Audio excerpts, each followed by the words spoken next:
Hi, good afternoon. Welcome, and thank you for joining us for CFP Board's Business Update webinar. I'm Kevin Keller, CEO of CFP Board, and we're broadcasting today from Santa Fe. We have a lot of material to cover, but we'll do our best to devote the most amount of time possible to answering your questions. We're in Santa Fe today for an upcoming Board of Directors meeting. We'll have updates on our new Code of Ethics and Standards of Conduct that take effect in October of 2019. We'll hear updates on each of CFP Board's 4 strategic priorities. Those are awareness, access, accountability, and authority. I'll share an update on our work to develop a new public awareness campaign to increase awareness of CFP professionals. That will launch this September right after Labor Day.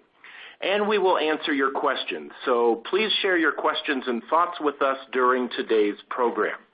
Before we get into the presentation, please let me cover a few housekeeping topics. If you run into issues with the audio for this presentation, or if it seems like the slides are out of sync, refresh your webinar console. There is a Q&A function on your screen that you can use to submit questions to us at any time during the program. We will address as many questions as possible during the Q&A session at the end of the program. And if we don't get to your question today during the broadcast, CFP Board will follow up to provide an answer to you. With me here today are Richard Salmen, CFP, the 2018 Chair of the Board of Directors, and Susan John, CFP, the 2018 Chair-elect of the Board. Thank you both for joining us today. We're broadcasting, as I said, from Santa Fe. We typically hold these business update webinars on Friday afternoon after the board meeting, but this one we're doing before we start tomorrow.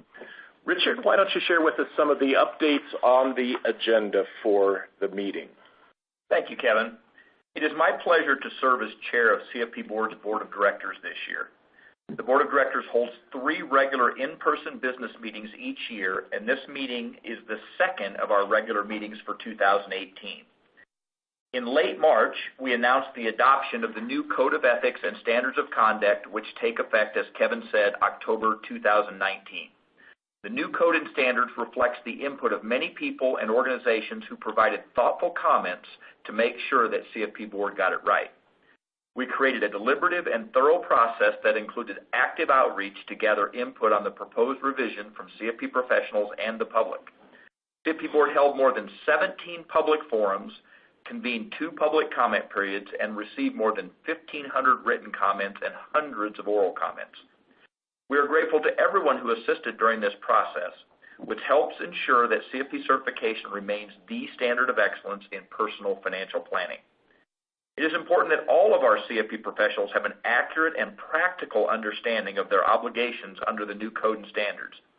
As we move toward the October 2019 effective date, CFP Board will undertake a thorough process to educate and inform CFP professionals on the new code and standards. We have already released a commentary document that provides background on all of the key changes in the new code and standards. We know that additional resources will help our CFP professionals understand the new code and standards and implement it within their practices.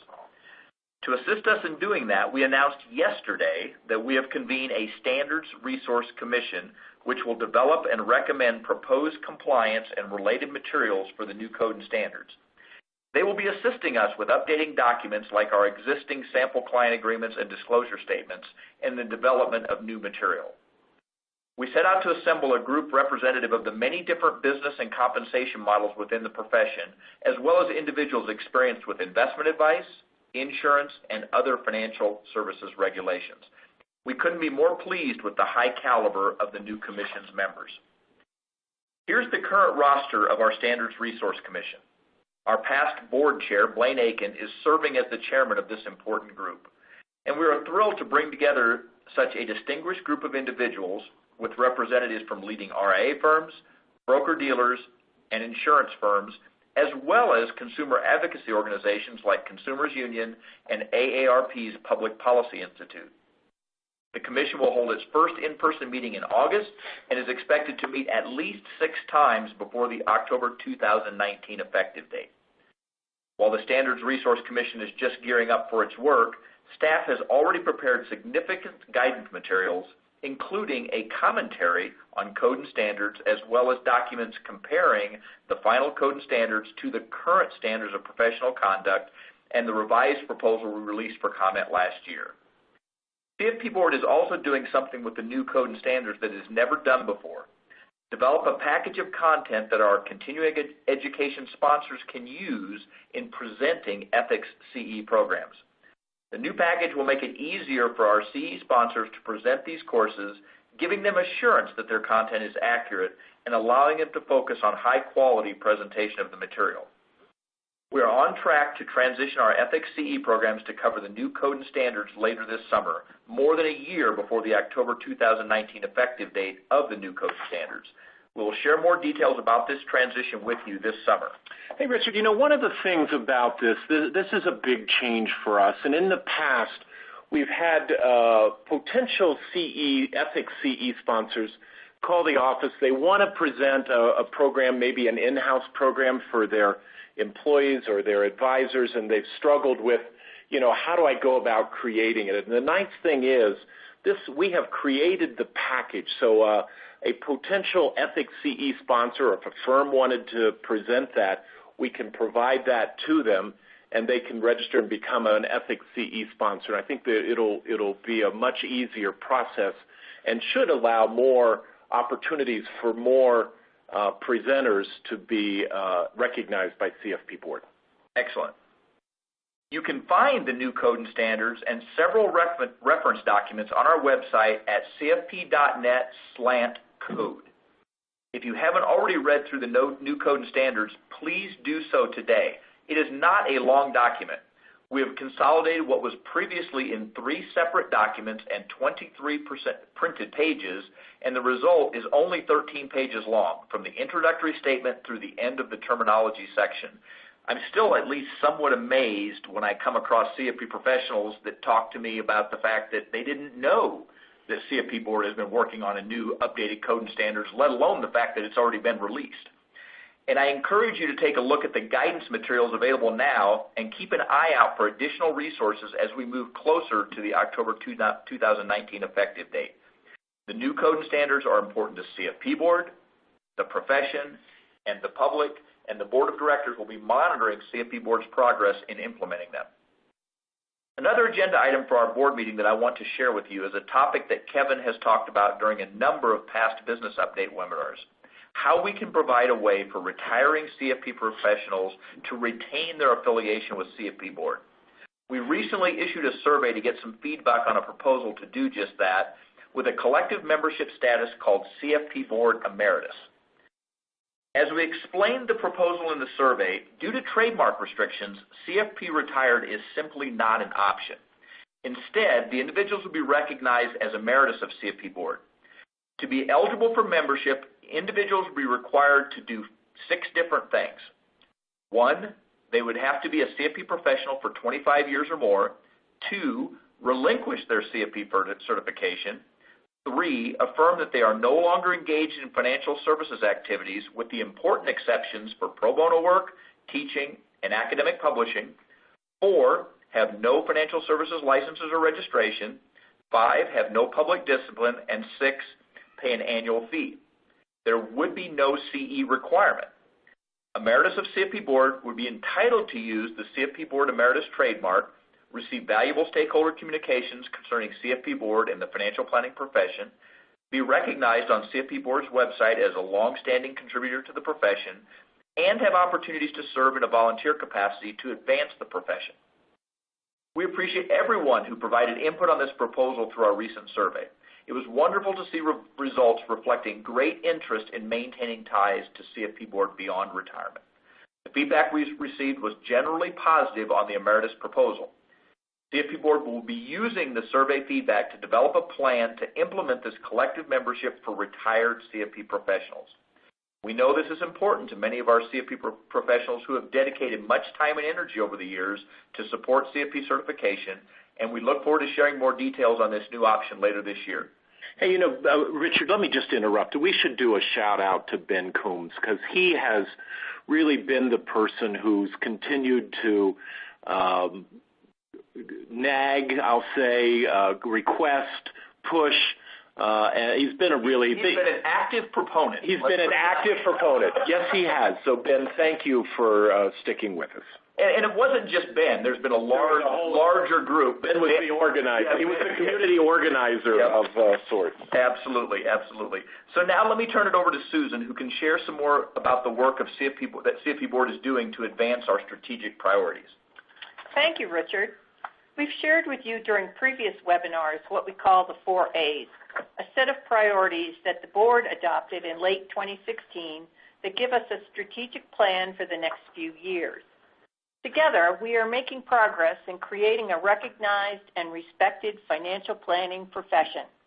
In November 2016, the Board of Directors adopted a refreshed strategic plan centered around 4 strategic priorities. Here you see a visualization of the CFP Board's strategic plan, which we call the 4 A's. This plan is anticipated to take us through 2021.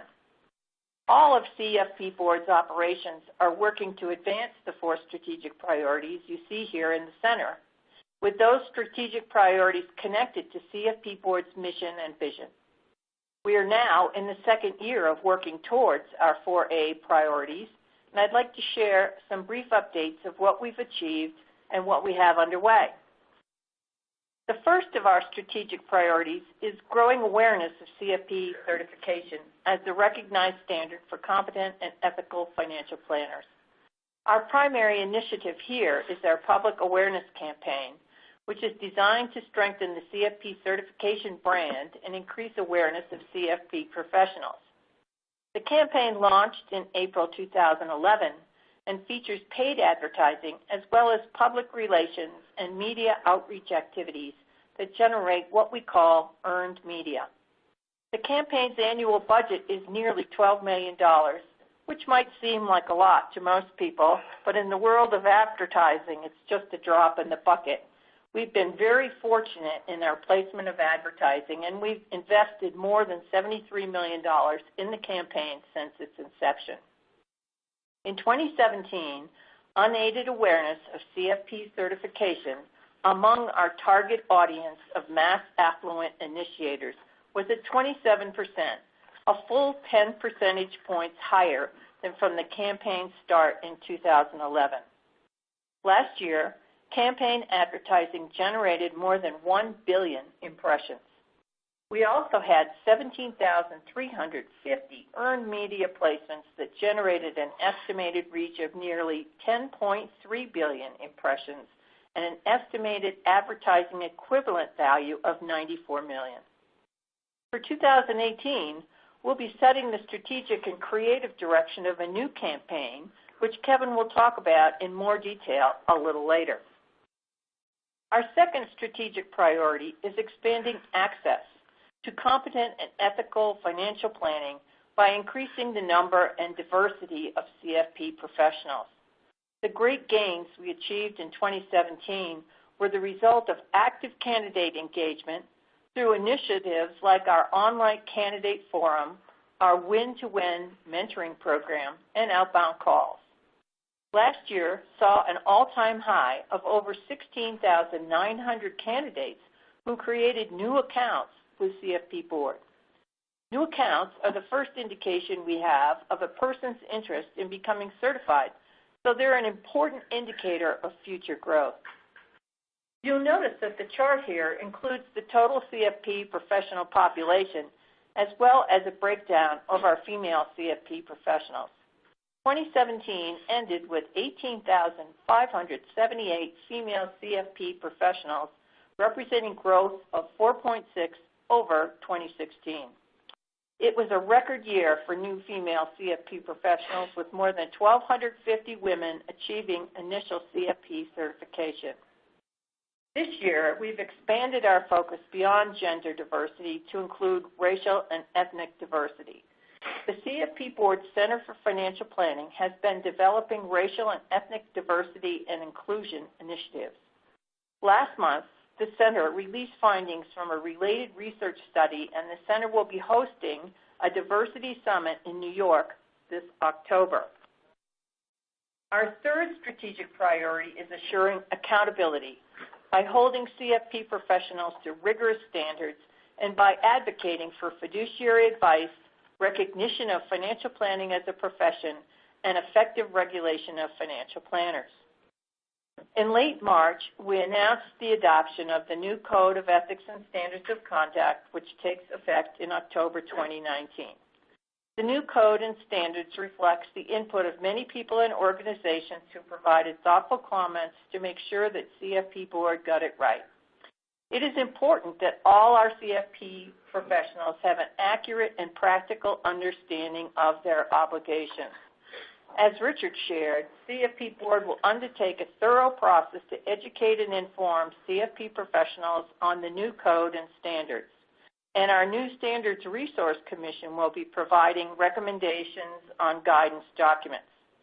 We are also working with our coalition partners, the FPA and NAPFA, to hold public forums to help explain what the new standards will mean to you and to your practice and clients.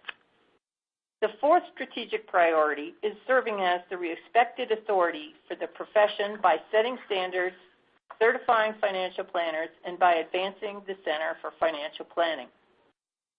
We launched the Center for Financial Planning in late 2015, and since then, the Center has actively pursued its mission to create a more diverse and sustainable financial planning profession so that every American has access to competent and ethical financial planning advice. The Center's work has been focused on three key initiatives. First, workforce development. This has encompassed a range of programs through our Career Center. Second, diversity. This has included our successful Women's Initiative and this year's new initiatives focusing on racial and ethnic diversity and inclusion. We've made good headway for the Academic Home and Body of Knowledge Initiative with the second Academic Research Colloquium last February and the launch of a new academic journal, Financial Planning Review, later this year.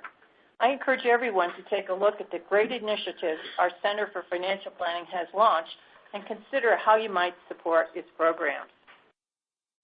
The Center currently has 3 scholarship programs that are helping prospective CFP professionals on their path to CFP certifications. The latest addition, the Richard B. Wagner Memorial Scholarship Fund, is a joint offering with the Financial Planning Association that was announced at this year's FPA retreat. All of the scholarships provide financial assistance related to our exam or education requirements. And you see here some great testimonials from a couple of our scholarship recipients. Those scholarships are really needed and they are truly appreciated. We've had great interest from people applying to all of the Center's scholarship programs, and we welcome additional donors to these programs. If you have an interest in helping support one of these programs, or if you are interested in establishing a new scholarship fund through the Center for Financial Planning, please visit the Center website for more information. Your support can really make a difference. Now let me turn things over to Kevin for some updates on where we're headed with our public awareness campaign.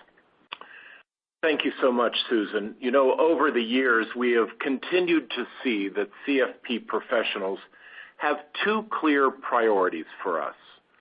First, building and promoting the CFP certification brand, and secondly, enforcing the standards for the use of CFP certification. That is one of the factors that led us to develop our public awareness campaign, which, as Susan mentioned, launched back in 2011. And the campaign has been a big success. As we mentioned, we've doubled the unaided awareness, but in the last several years, that awareness has leveled off. The website to which we refer all traffic in the campaign, Let's Make a Plan, both direct and organic traffic to that site, has increased year over year since the campaign's inception, with more than 750,000 site visits during 2017. As the campaign has evolved over the years, again, we've seen a leveling off, and so we're in the process of beginning to look at the creative direction for the campaign as we go forward.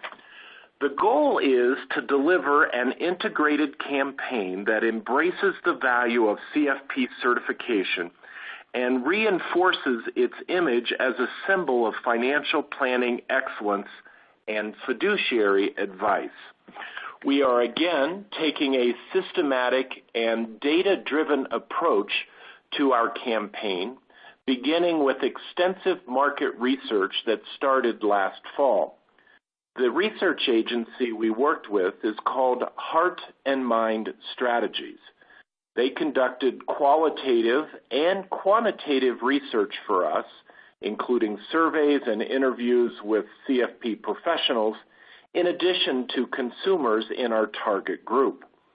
The consumer interviews, some with people who have never worked with a financial planner, and others who are engaged with a CFP professional, were especially enlightening and provided some great insights that will inform the development of the new creative. We use this word, Susan, creative. Sometimes people wonder what that means. The creative, those are the actual ads, the TV commercial, the print ads, the online ads. We call it creative.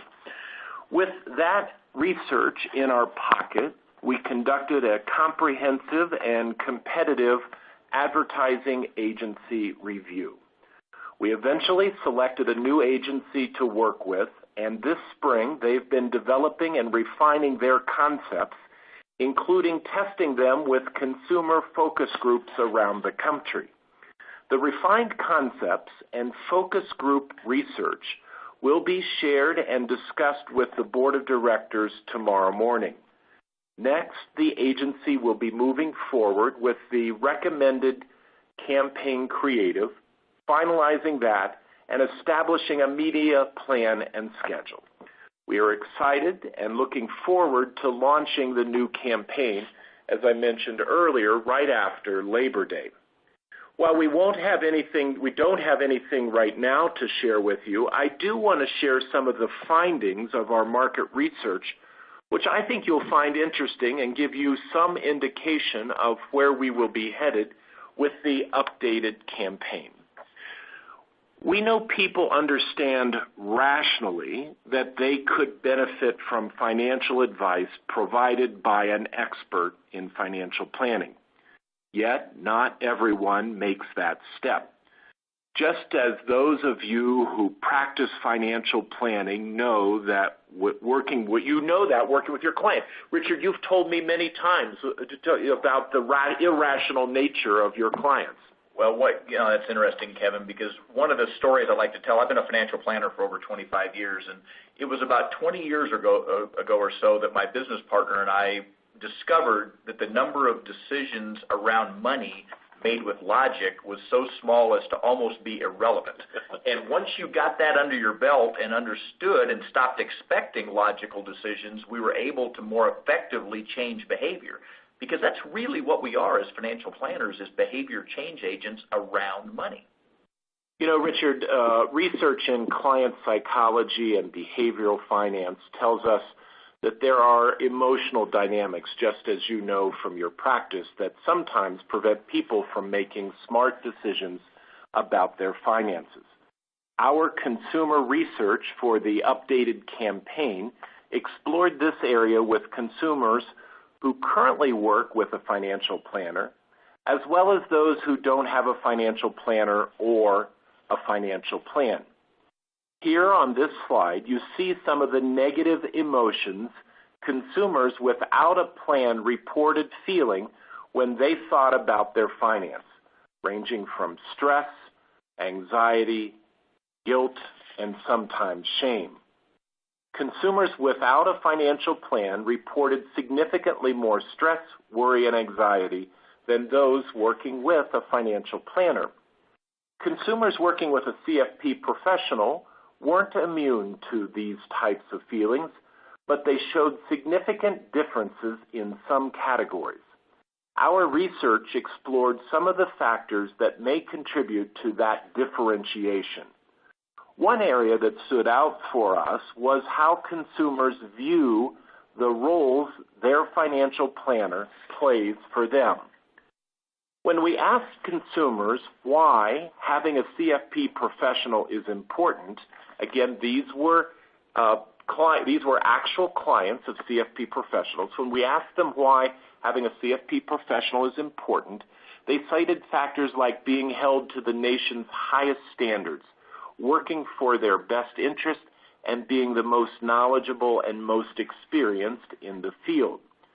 When we talked with consumers about the roles they want or expect a financial planner to play, those who worked with a CFP professional highlighted 3 key roles that were not top of mind for consumers who did not have a financial planner.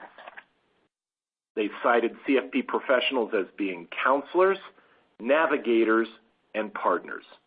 In other words, Susan, they view financial planners as partners who can help them find the roadmap to the future they hope for. Any surprises there? No surprises there. And, Kevin, that's something that we always aspire to be, is our client's partner in helping them reach their financial dreams. Our research found that 86% of consumers would want a certified financial planner to help them create a plan. Certification was an important distinction. Our research also found another factor that you probably already know. Consumers who work with a CFP professional are significantly more satisfied. That fact is a testament to the work that you as CFP professionals do every day. You are leaving good feelings in your wake through the work that you do with your clients, and even in the impressions you leave with potential clients you've just met. If you recall, when we asked people without financial plans how they felt about their finances, they replied with anxiety, stress, and worry. We ask a similar question to people who are currently working with a CFP professional. Their responses demonstrate the emotional benefits of working with a CFP professional. When working with a CFP professional, consumers feel more confident, optimistic, secure, and at ease. That is the opposite of the worry and stress that were cited by people who did not have a financial plan. So we're finding that people realize they need help with financial planning, and they envision specific emotional benefits from doing so. That is quite powerful. Our new creative team is exploring how to utilize these findings to develop a new advertising campaign that effectively increases consumer awareness of CFP professionals. As I mentioned earlier, we expect to have the creative elements in production this summer with the launch of the new advertising in the fall. Before the new creative goes into the field, we will share with you in a preview as well as more from the consumer research. Keep an eye out, if you will, for that announcement later this summer. Well, we've taken about a half hour to give you a quick update of what's happening at CFP Board. And I think, Richard and Susan, this is the best part when we get to answer questions from the CFP community. So I think we should jump right in and take as much time. We'll answer as many questions as possible. As I mentioned at the beginning, if we don't get to your question, we will follow up directly from the staff by email. So let's jump in. Richard, why don't we take this first question for you? Peter asks, can CFP professionals properly fulfill their fiduciary duty inside a broker-dealer that produces their own proprietary products? Well, let me start out with maybe a broader perspective on that issue, Peter, because the reality is there is no such thing as a conflict of interest-free method of compensation. Every method of compensation has some kind of built-in conflicts that we as professionals have to manage as the fiduciary for our clients.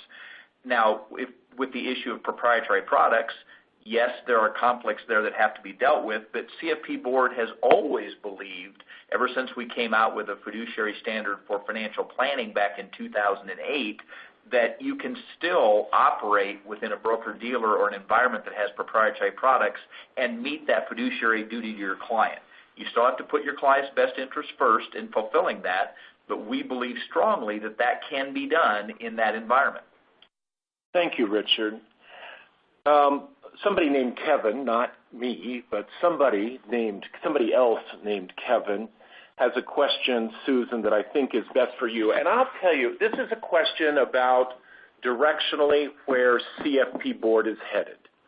And there's a narrative out there, and I pick it up when I'm on the road listening to CFP professionals, that we are moving toward an entirely fee-only or fee-based compensation method. So I'm going to read the question that Kevin sent, and Susan, since you'll be chair-elect next year, and you served as chair next year, you're chair this year, and you served as chair 2 different times of NAPFA, the fee-only association of CFP professionals, I think you're perfectly qualified to answer this question. And the question Kevin asked is, will we have to be 100% fee-based or fee-only to use our CFP designation? Well, you know, Kevin, we've had a number of questions like that since we announced the standards. And no, CFP Board has always been compensation neutral, and we continue to be that way. You don't have to be 100% fee-based or even 50% fee-based or even fee-based at all.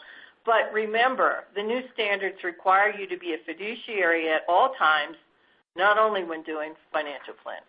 Right, that's a big change. Thank you, Susan. Another question for you, Susan. Sonia asks, what is the progress on the women's initiative? We've made a lot of progress.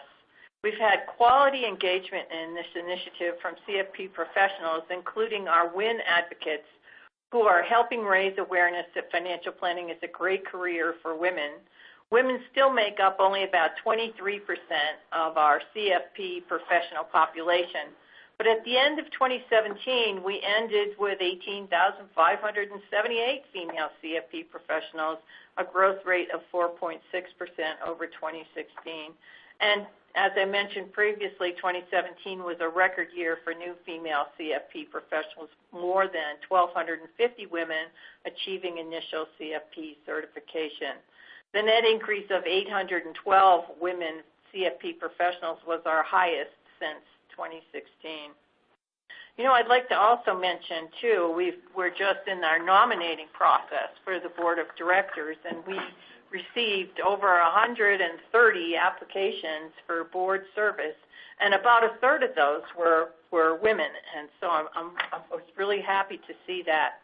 This year alone, we've had more than 207 individuals sign up for a look at our Win-Win Mentor Program, and we'd love to have more CFP professionals volunteer to serve as mentors. Thank you, Susan. Richard, I want you to go back in the slides and get ready. I'm going to go to another question, but there was a question on the CFP Emeritus project that came in. So pull that slide out, get that back in front of you. And while you're doing that, I'm going to take a question here from Robert. He asks, how will CFP Board communicate to the public the meaning and benefits of fiduciary role to certificants? So that, Robert, is a broad-based, that's a broad-based question. So if you think, let's start with the public awareness campaign. So when I'm out on the road at our certificate connections, one of the questions is, you know, why don't you tell the public how hard the test is? or how many hours of experience I have to have. There are a number of things that we could tell the public about CFP certification. And, I would love that we had an unlimited budget that we could buy advertising to do all of that. But as we talked about the research, we're looking at the message that is most compelling to the public. It might not be the message that you as an individual CFP certificant, Susan, may think is most important, or Richard, what you think. The message that that the public awareness campaign will carry forward is that message that's most compelling to a prospective client of a CFP professional. So Robert's question was, how will CFP Board communicate to the public the meaning and benefits of fiduciary role of certificants? We're working on how do we work that message in, and yet we're not going to talk about how hard the test is or how long it takes to become certified. And that's often certificants sometimes struggle with that idea. Reactions, Richard or Susan? I was happy that you mentioned that because we attended a few of the focus groups, and I think we were really surprised to discover that what we thought was really important and should resonate was not at all what the consumers related to. And, sometimes when we see something on TV, we take a different reaction to it than the consumer does because we're on the other side of the table. And being on the other side of the table was a very interesting experience. It is sitting behind the two-way mirror and watching consumers. Richard, you and I did it we were in Chicago. Susan came down to Alexandria. We did focus groups on the West Coast in San Francisco. Maybe your reactions to the. Well, I would echo what Susan said. I mean, the consumer. It was also interesting when the consumer was asked about the definition of fiduciary. They generally directionally got it right, but they wouldn't have the kind of definition that we would have. And we want to, in the focus groups, after we expose them to the three different campaigns, at the very end we ask them, what is a fiduciary? What do you know about fiduciary? Do you remember, Susan? Some of the reactions were really quite interesting. They generally thought you should have one, but they didn't really know why.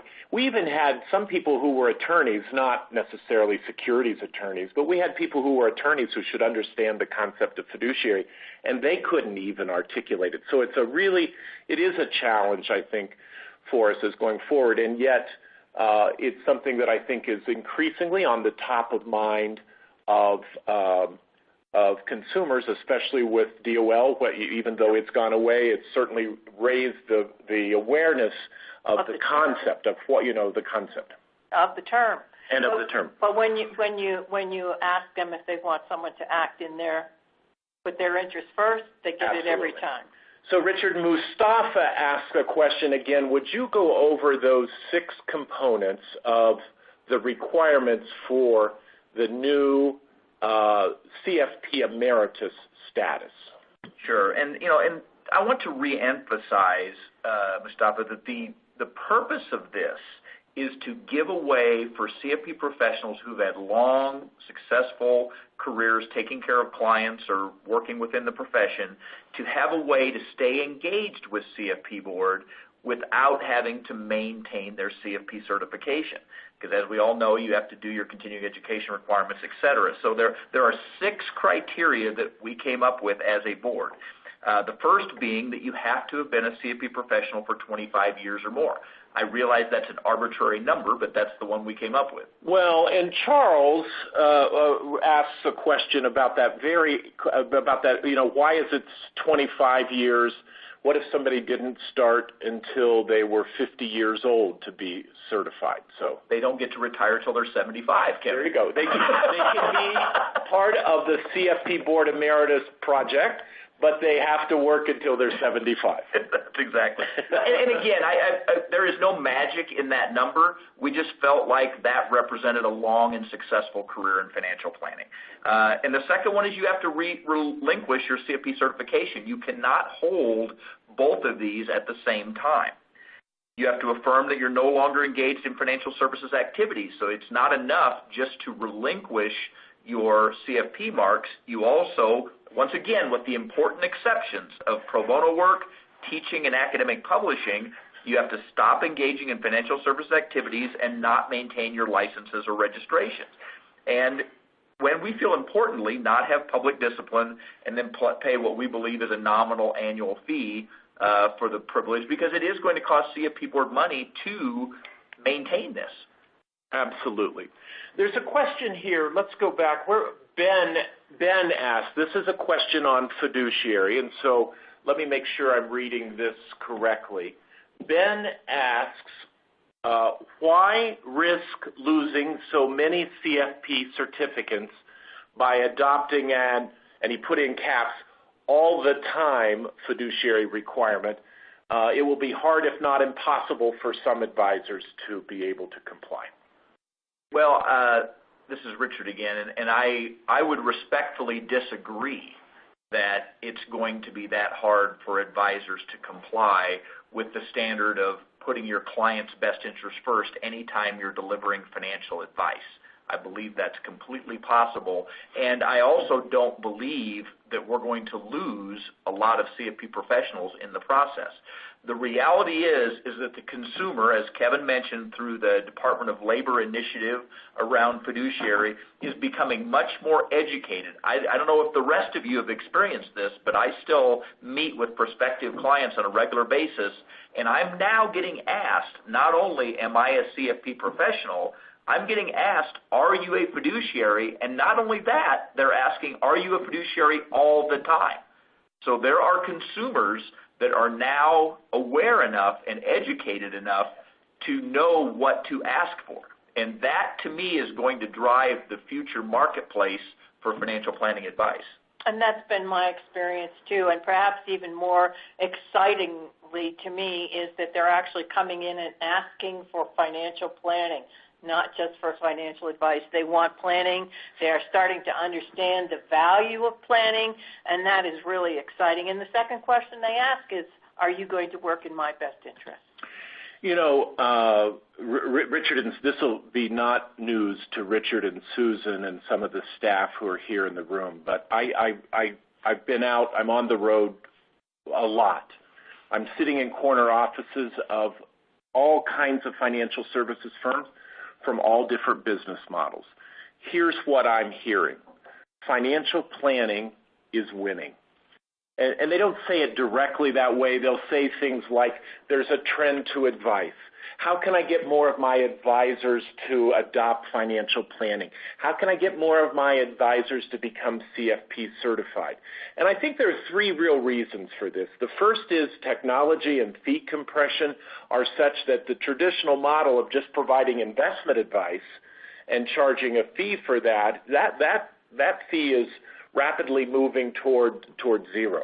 The second is especially at the home office, financial planning. And if you follow our practice standards by definition are a repeatable process.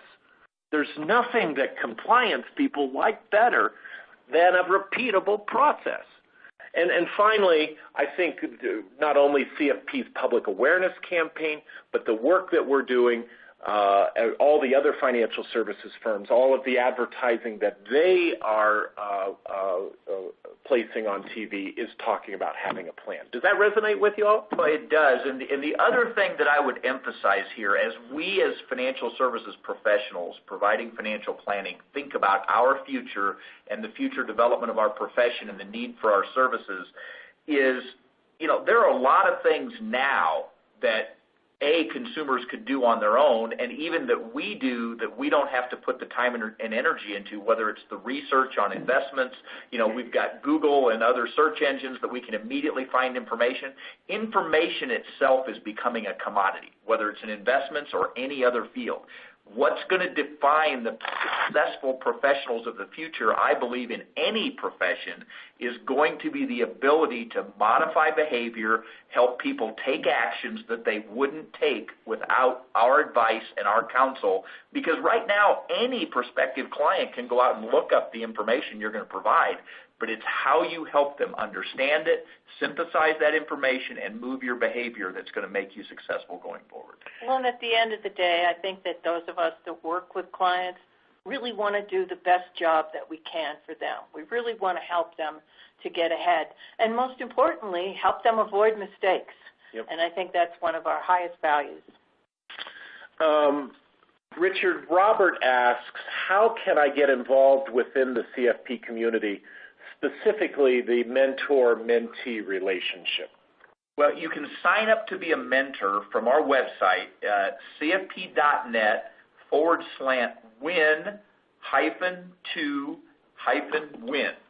And I don't know whether we can put that up on the screen or not, but just cfpboard.net/win-to-win with hyphens between those words. Or in WIN, sometimes that's internal slang at our end. That's the Women's Initiative, WIN.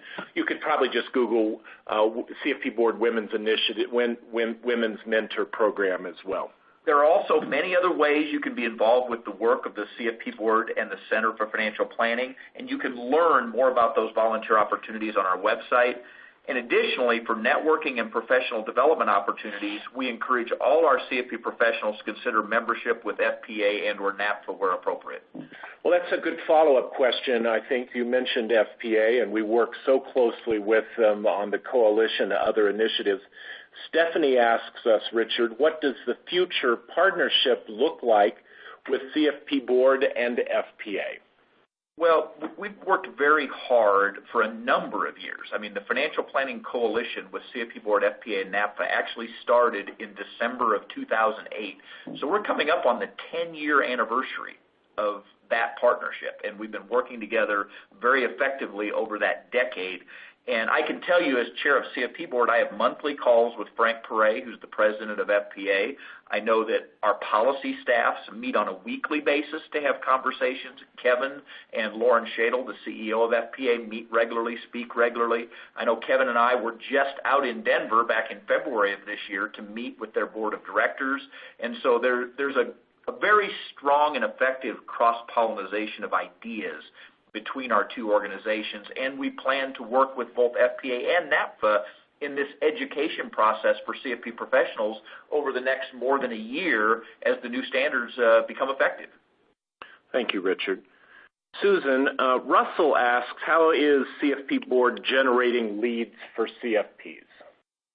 Well, you know, that speaks to our awareness initiative, and our public awareness campaign is a big part of that. And as you mentioned earlier, Kevin, last year, as a result of our public awareness campaign, letsmakeaplan.org had 747,000 hits. Yeah, that's great. That's pretty big. Keith writes to us, would it be possible to allow, and he puts older in quotes, would it be possible to allow older CFP professionals to waive some or all of the CE requirements? Keith says that the CE requirements are a real hassle, and he writes it in all caps. Well, Keith, while I sympathize with your plight, I don't agree with your conclusion. One of the things that I learned early on in life that I will carry with me for the rest of my life is that the only constant in life is change. And I think within our profession, you can double down on that because our profession is constantly changing, constantly evolving. It doesn't matter whether it's the economic situation, the political climate, the new products that are available, Bitcoin, blockchain, tax laws that we're complying with now. It will never stop. And so it would be, in my opinion, inappropriate for CFP professionals who are fiduciaries to their clients to not maintain continuing education hours that allow them to stay current with this changing environment. Well, and I think maybe implicit in Keith's question is buried in there might be, could we have CFP retired? And I think we've tried to address that. I've heard this request since I came here more than 11 years ago.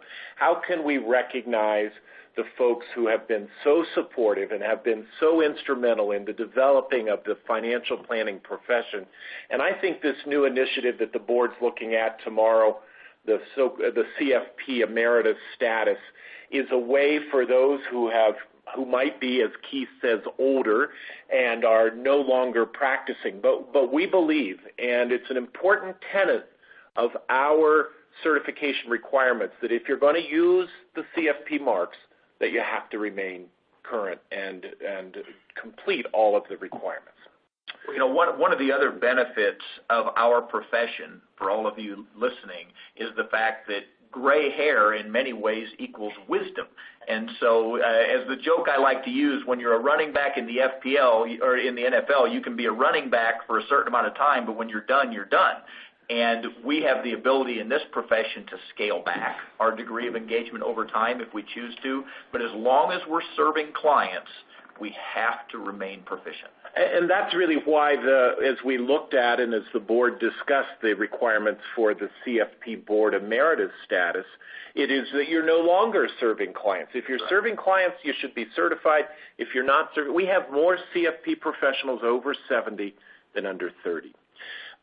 David comments or suggests to us that it might be helpful to have videos to help explain the new code and standards. And so to that end, Richard, you announced on this broadcast earlier in the hour about the Standards Resource Commission. They'll be looking at a variety of different channels to get the word out. Right. We're going to be doing live events around the country over the next more than a year to bring that information out. But that's an idea that we'll share with the Standards Resource Commission because, we do have the ability now, almost everybody has enough bandwidth, internet bandwidth, to be able to, watch YouTube videos, et cetera. So that's a potential communication channel to consider. And I think that's an important consideration because we know not everybody's able to get to the live events. Yeah. We have time for just a couple of more questions. A comment, Dwayne is a CFP professional, and he didn't have a question, but he wanted to thank CFP Board for the public awareness campaign. He says he's the only CFP professional in his county, and that, it's really helpful to have the public awareness campaign money. And again, I think folks all know this, but as was the case when we launched the campaign and remains the case today, of your renewal fee, the $355, $145 of that is set aside for the direct costs of the public awareness campaign. So I would say 100% of that. And 100% of that goes to the paid public awareness campaign. And so, Dwayne, we would say thank you for continuing to support that initiative. Maybe we have one final question here. I'm going to take. Michael asks, what level of expertise is a person supposed to demonstrate when taking the CFP exam? Michael, that's a great question, and our psychometricians, those are the people who are expert in the science of testing, tell us that the level of expertise is minimum competency to practice financial planning unsupervised. And so that's why we have an experience requirement, because you've practiced financial planning, and so it's a minimum competency level that we have. Richard and Susan, we're about to wrap up here. We're just about out of time. What parting words would you like to share with us? Well, Kevin, I'd like to thank the CFP professional community for its support of CFP Board and the CFP certification. Today, the CFP marks are recognized as the standard of excellence for competent and ethical financial planning, and the CFP certification process is recognized as a valid and rigorous path to achieving professionalism as a personal financial planner. And we know that CFP certification provides tangible value to those who hold it, as well as to their clients and their firms. CFP professionals represent the most productive and successful advisors, and together we have elevated the stature of the CFP marks and the reputation of CFP Board with the most important benefit of elevating the profession. That and the initiatives we've talked about today would not be possible without an engaged profession, and all of us on the board appreciate that greatly. I second Richard's thanks to the CFP professional community and the profession, and I especially want to thank everybody for all the comments that they submitted to us during the process when we put together the new standards. And I would like to encourage everyone to take a look at the great initiatives at the Center for Financial Planning, and especially the scholarship initiatives. Yeah, we've had some really amazing and heartfelt letters from some of the recipients of the scholarships. I really share, Richard and Susan, your appreciation for the support of the CFP professional community. I'm proud of what CFP Board has accomplished towards its mission to benefit the public. And I think most people know this, but CFP is a phenomenon around the world. Richard was up at 5 o'clock this morning on a telephone call with CFP granting organizations around the world. There are more CFPs outside the U.S. than there are inside. We have today 81,034 CFPs. At 7 a.m. this morning, probably more now. There are another 95,000 outside the U.S. So CFP professionals in the U.S., you're part of a global community. And Richard, I know you're a CFA charter holder. There are actually more CFPs around the world than CFAs. As we kind of wrap up here, thank you all for sharing in this time today. This concludes our webinar. A recording of this presentation will be posted to CFP Board, to our website within the next week, and we will follow up with those of you who had questions but we didn't have time to get to. So for Richard Salmen and Susan John from Santa Fe, New Mexico, we say farewell and have a great afternoon.